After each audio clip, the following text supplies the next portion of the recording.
Hello everyone, if this is your first time being here, hello, welcome. Welcome to my channel. My name is Emily and today I am bringing you an anti-haul. If you have not heard of an anti-haul before, they were started by Miss Kimberly Clark here on YouTube. She is absolutely fabulous. I love her so much and I don't know about you guys, but I miss her very, very much. I miss her anti-hauls, I miss her get ready with me's and all of her videos. She's on tour right now with one of her friends doing music across the country, so it's amazing for her, but you know, being a fan of hers, I do miss her, but she's having fun. Today I'm going to be showing you guys items that I'm not going to buy. Now, that doesn't mean I hate these brands, it doesn't mean I hate the people associated with them, or hate you for liking them. I don't care if you like it. I don't care if you hate it. You can hate everything I have on my face and it's all good.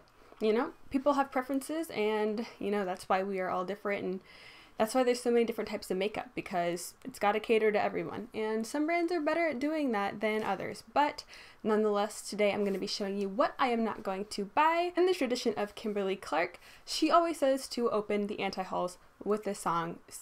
And Kimberly Clark encourages people to do these types of videos to basically combat consumerism, because consumerism is a huge problem in this country, and it is a huge problem that has affected me and my life and my bank account.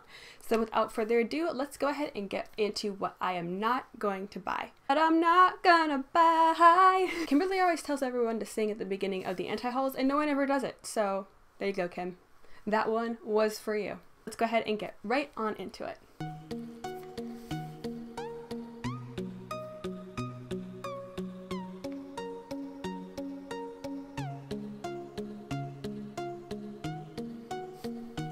So I'm going to be taking a look at the TrendMood1 Instagram, and I'll go ahead and link her down below, but I guarantee that if you are here right now, you know who she is and you probably follow her.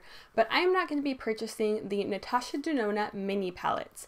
Now, I really do like these palettes. There's a more neutral one, there's a more cool toned one, and then there is a bright colorful one with a hot pink, a hot peachy shimmer, and a hot purple. Now, I would absolutely love to have these, and maybe one day I will pick one up, but most of these shadows are shimmery, and I'm sure that you noticed by now, but I don't really use shimmery shadows very often unless it's on my brow bone or my inner corner. I don't use them on my lids very often because I have very almost hooded lids. I don't really know what the situation over here is, but my lids don't really take to shimmery, glittery shadows very much. Everything transfers up and gets into my crease work, and I'm not about that life. Also, these are pretty expensive. They're $55 each, which isn't the most expensive eyeshadow palette ever. I mean, I did pay $129 for the Natasha Denona Sunset palette, but I am trying to cut back a little bit and only buy stuff that I really, really, really want, that I know I'm gonna use. So for that reason, I'm sorry, Pat Mcgrath, I want to try your formula so bad, but for right now, it's a no from me. Now, the second item on this anti-haul list are the ever so controversial Kim Kardashian West contour sticks. Now, I definitely think that it was a great idea releasing single contour sticks. That's what she should have done from the start. The little rabbit poop contour, double-sided ended, whatever sticks that she released before, that was a giant flop on her part. I mean, I don't care that people bought them. People bought them for her name, and no one liked them. And the people who did like them, I mean, they ran out so freaking fast in less than a month. So that was a flop in my opinion. But these ones could do really well. They're a cheaper price. You can mix and match, this is what she should have done from the start. Like, girl, everyone said that you should have done this from the start, and at least she's listening to her consumers. At least she understood that, hey, we kind of screwed up with the initial launch. Let's go ahead and give people what they want. So I can totally respect that, but for me, it's just not a practical buy. I do cream contour my nose, but I use a $2.99 LA Girl contour color in the shade, I believe it's Bronze Goddess. I'll link it down below, but it's wonderful. It's one of the ones that are in the little kind of paintbrush tip and you squeeze it out. Those are amazing, and they're $2.99, and I don't really need to be spending $22 on a cream contour. Now, if you cream contour a lot, or you're a really big fan of the original ones but just wanted more product, then absolutely I think these would be an amazing purchase for you, but for me personally, it's just not my thing. Now, the third item on my anti-haul are the Colourpop Luster Dusters in any shade, any of them. I don't want them. They're not my thing. I really like Glowing to the Gods shiny highlights, but These ones, they just seem really messy and they seem a little bit glittery, and I'm just not here for it. I have a really expensive but really amazing highlight that I use almost every single day. It's the Lancome highlight in the shade Sparkling Peach, and that's honestly all I really need. Unless I see something that really sticks out to me, I'm not really going to be buying many highlights very often, and I've been making my own. I did make a video last week on how to make your own highlights out of eyeshadows and old highlighters that you aren't using anymore. I'll go ahead and link that in the cards, but I do not really need to purchase any more or anything like this anytime soon. So sorry, Colourpop. I'm sure they are perfect for someone, but they are just not perfect for me. Now the next item that I have on my anti-haul is one that I know a lot of people actually do want, and it's not so much a bad product in my opinion, I just don't need it. It is the Urban Decay Backtalk palette. It has a row of eyeshadows and a row of, it looks like 2 blushes and 2 highlight shades, and it looks really pretty. I am obsessed with berry tones. I almost always wear berry tones. They are my absolute favorite. I love them so much, but I have colors like this, and a lot of these are shimmery, and it looks like the mattes are mostly neutral. And I feel like that's the problem with a lot of the Naked palettes, is that a lot of the mattes are actually just neutral colors and the shimmers are the colorful colors. And for some people, I'm sure that's amazing, but for me, I want colorful mattes. I love colorful mattes. My collection is mostly colorful mattes, so this is not really my thing. The blush shades and the highlight shades look nice, but I don't really need any more blushes right now unless they really scream at me, and same with highlights. So I'm gonna go ahead and pass over this one, but I know a lot of people really want it and I'm excited to see reviews. It looks like a nice palette. It's just not really my type of thing right now, not really my cup of tea. So we'll see how it goes. Maybe one day I'll be interested, but right now I'm not interested in this. So let's move on to the next one. So the next palette that I have here is the Anastasia Beverly Hills Soft Glam palette. Now I have the same complaints that everyone else does.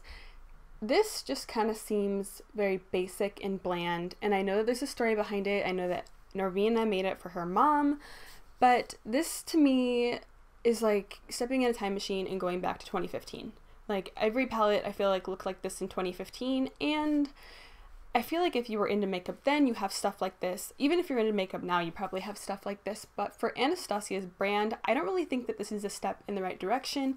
I think that they need to still be thinking outside of the box. A lot of their things that they have released, even though some of them were a fail, like Subculture, at least to some people they were a fail, they were still innovative and still pushing boundaries, and they were still things that we hadn't seen before. I mean, Modern Renaissance broke the internet and basically put berry shadows into everyone's collection. And with Subculture, some people really liked it, some people didn't, but you have to admit those colors were brand new to us and they were really beautiful and unique.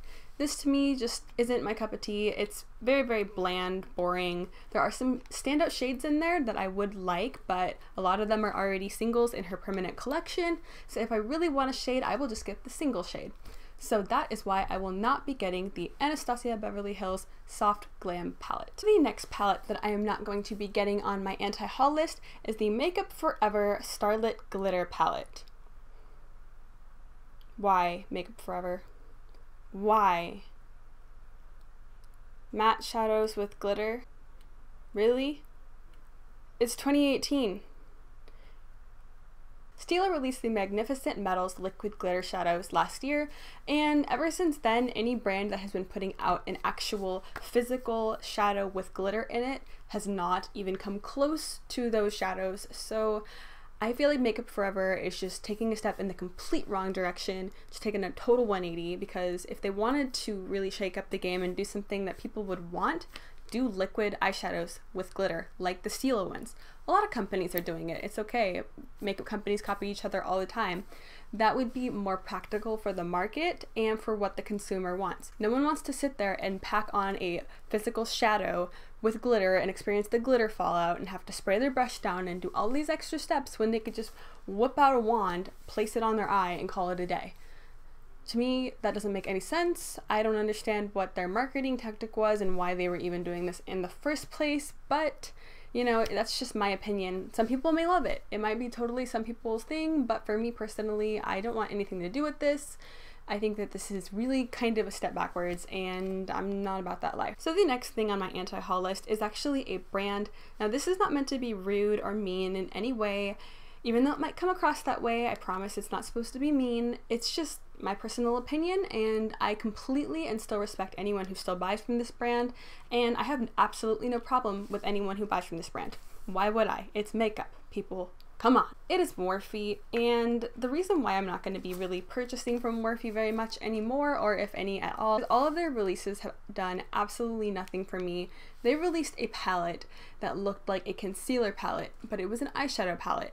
It was like 20 shades of the same beige color, just a little teeny tiny bit different. And that's where I kind of really looked at the brand and thought, okay, I'm just gonna take a step back and see if they have anything else to offer, and if they don't, then I'm just not gonna buy from them, because all of their releases, basically since I knew what Morphe was, has been really, really bland and boring and basic. And I know the 35O was like revolutionary and whatnot, but I got into the makeup game kind of late and it didn't really appeal to me too much. I kind of started out being into color, pretty vibrant color actually, and I didn't really have the appeal to buy that palette, and I really haven't had the appeal to buy any Morphe palettes, so it's not really my thing.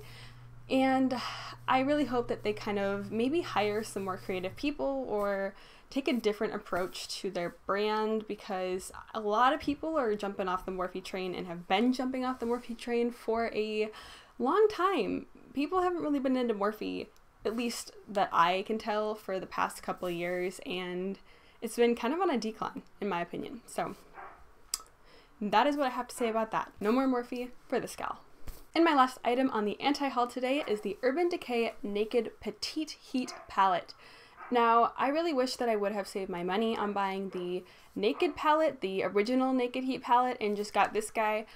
I bought that one thinking that it would be really vibrant and really colorful and pretty, and it's very muted and almost muddy. And I mentioned it in a video on products that I bought but do not actually use. And the main reason why I don't use that one is because it is really, really muddy and very muted, dimmed down colors. This one to me looks a lot more vibrant, and I like the simple, small palettes. I think that they're nice, and I think that it's cool that Urban Decay is releasing ones that kind of go with each Naked palette that they have released.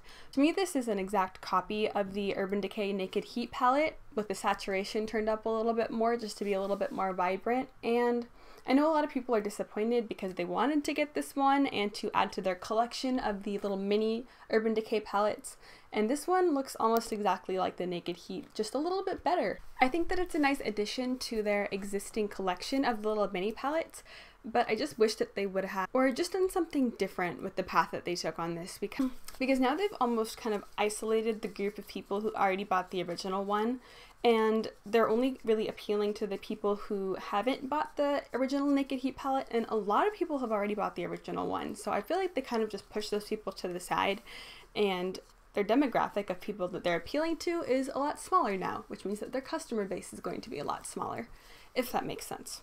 Who knows? I don't know if it does. But with that, guys, that is going to conclude my anti-haul for today. Don't forget to check out Kimberly Clark's anti-haul videos. They are some of the best ones that you will watch here on YouTube. And if you did like this type of video, I have all sorts of makeup videos on my channel and all sorts of makeup videos that are coming up on my channel. So go ahead and subscribe to stay in the loop with when I am posting. And I hope that you are having an absolutely amazing day wherever you are, and I hope to see you next time. Bye!